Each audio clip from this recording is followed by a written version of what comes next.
guys, it's Kate, your Plastic Free Mermaid, and I'm here at our ocean conference in Bali, Indonesia, and today we are debunking some of the false narratives that are circulating in the plastics movement.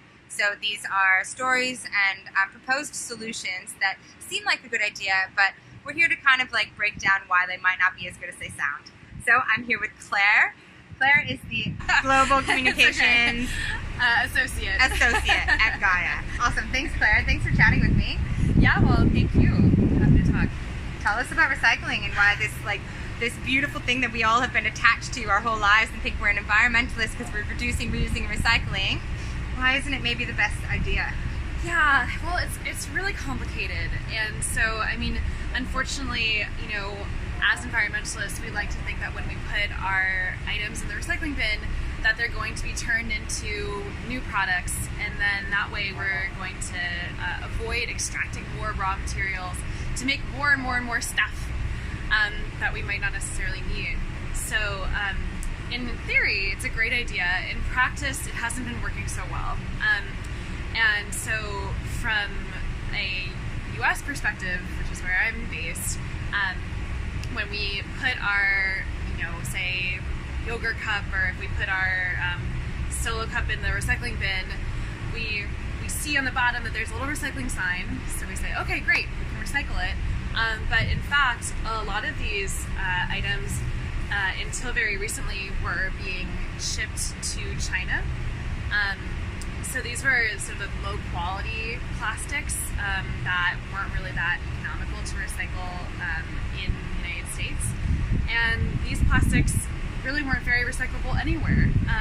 So not even in China. Not even in China. So only right now, only about 9% of plastics are recycled. That's the 9%. Yeah, that's the rate in the United States. And for that 9%, we actually don't really have a clear understanding of whether that's being recycled when we export it. There's a real lack of transparency about like where these plastics end up and what happens to them. So I'll back up for a second and just say that these plastics contain a lot of toxic additives, or they are wrapped up in other materials like metals, for example, like in those sort of juice pouches. And like Tetra Paks. Yeah, like Tetra Paks. Mixed resources, right. So it's hard to separate, so they just all get put together. They all get put together, and that stuff is like, is pretty much non-recyclable. Right. So we're basically exporting our pollution to places like China, and then it'll end up either in incinerators, which causes a tremendous amount of air pollution. We're just putting the pollution up into the air, or in landfills, dumps, or into our oceans, the environment. So China has said, as of January of this year, no, we are not taking your crap anymore, and basically shut its doors to imports of plastic recyclables from places like the EU and the US. So now all these recyclables that we thought were recycled or were able to be recycled are now piling up all over the country, all over not just the US but the EU as well. And they don't have a place to go. And are they piling up in the home country of where they're originating? They're piling up where they're being collected from consumers. So right now, a lot of plastics are going to landfills that were once exported to China. They're also being stored in warehouses. So this is like, you know, we think we're doing a good job because we say, oh great, we buy a product because we see the chasing arrows, and we say, okay, amazing, this product is recyclable, I'm doing my part by purchasing, you know, voting with my dollar, purchasing something that's made from a material that is going to be recycled. Then we go home, we eat the yogurt or whatever, and then put that container into the recycling bin, and we think we've done our part. The recycling bin the truck comes, takes our recycling away, and it ends up in the landfill. So this is why this is a false narrative. So it's not fully being actualized as to what we've attached to this story. We think we're recycling, we're reducing, reusing, recycling. This is something that makes us feel like we're doing our part. I'm recycling, this is my thing, but it's no longer getting shipped to China. It wasn't even really working when it was working, only 9% was getting recycled.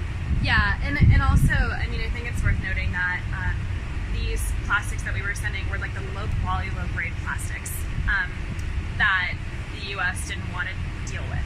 And so this was polluting China. This was harming recycling workers. So this is why China closed the doors.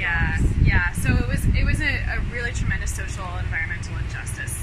And now what's happening is that these materials are being pushed into places like Malaysia, Indonesia, Thailand, Vietnam, and causing as the globe panics for where we can send these materials, because China said nah, and no one was prepared. Even though they gave us warning, no one took it upon themselves to find a good spot, and so they're trying to push them anywhere, any buyer. Right.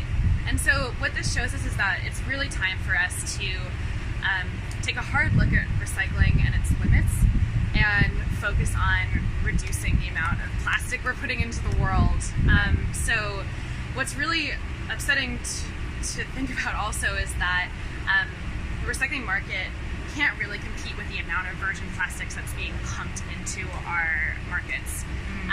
The industry is planning a 40% increase in the production of virgin plastics in the next 10 years. Wow. So there's no way that recycling will be able to keep up with that economically, or just in terms of what our planet can deal with.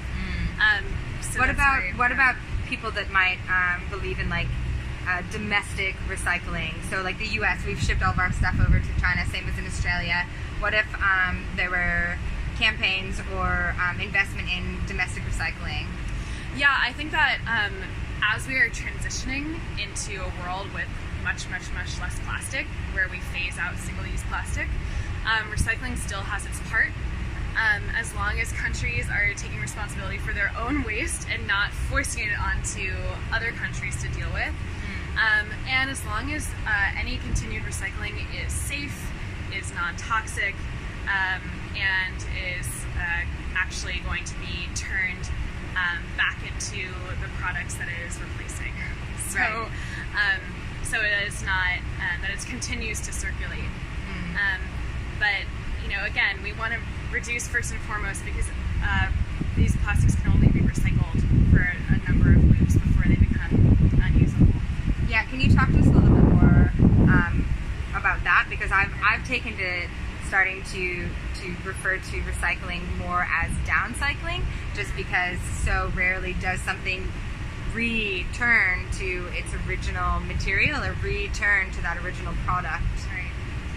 Yeah, that's a really big issue of plastic being downcycled into roads or bricks or benches, you name it, and toys, children's toys, which is particularly upsetting because a lot of times these toys are tested and they end up having a ton of toxic chemicals in it. So, like, what are we exposing our kids to?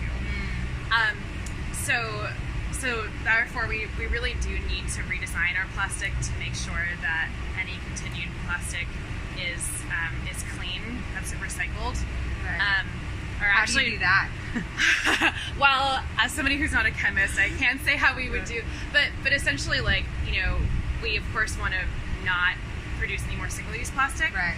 but any continued use of plastic for essential uses needs to be non-toxic. Right. Which, I mean, that just goes to show how complicated the issue is. It's not simple. It's not a great solution because it's not working for us now. And if we want it to start working for us in the future, it'd require a lot of innovation and investment, which is great and might happen, but we should really refocus that on further upstream. So this is quite downstream in a product's lifestyle. We need to focus up on the reduction and refusing, using as many. So back up, instead of getting to recycle, go back to reduce.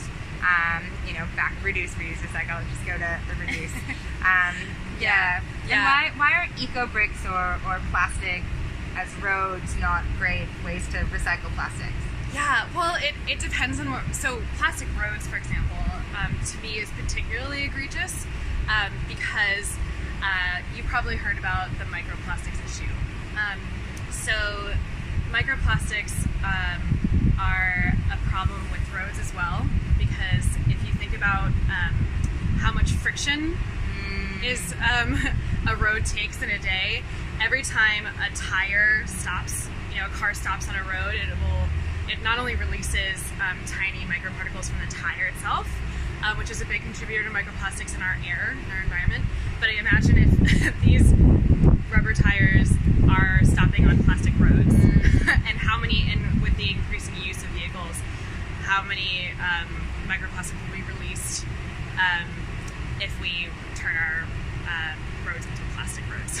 So it's a big problem in that sense, especially near oceans or waterways. Yeah, and also we'll be breathing these things in, and especially, I can't imagine for the workers who are going to be paving these roads what they're going to be exposed to.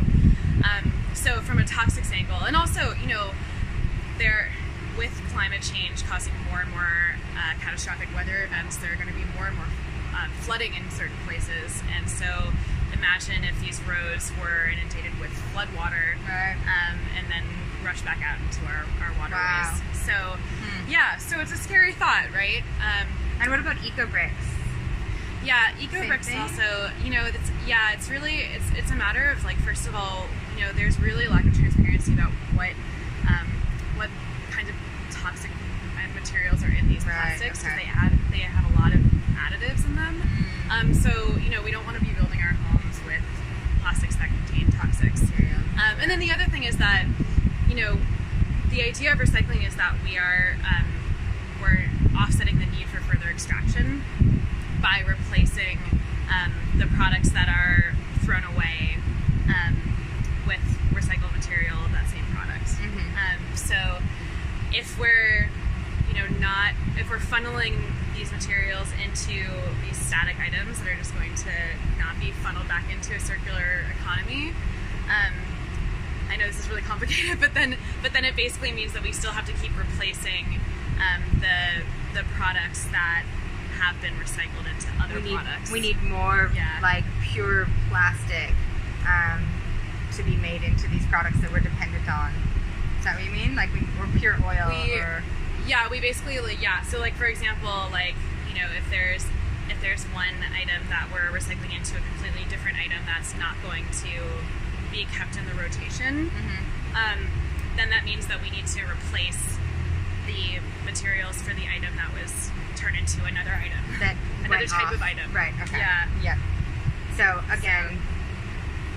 So, the real thing is that, we get all into the weeds about these kinds of things, but, it really is quite simple in the end, which is that, there all are alternatives. There are alternative ways that we can deliver products to people besides using plastic. There are ways in which we can shift to using alternative reusable materials. Plastic is a very recent invention, and we were working just fine with using other kinds of materials. Ask your grandparents how they did it. To build our houses, for example, or our roads. So this is, I think we need to really just think about how we can go back to, ask our grandparents about how they did it way back when, before we introduced Indigenous this kind of communities. Material. We have a lot to learn from a lot of different cultures and people that still exist on our planet.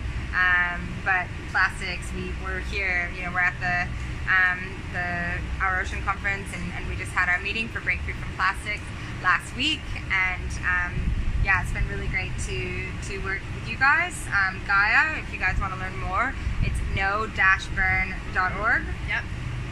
Anything else that you want to say to close up this topic? Or? Yeah, well, I'll just say that you'll probably hear in the discussion around this crisis in recycling that there's this rise of incinerator projects or people saying that we should burn the plastics.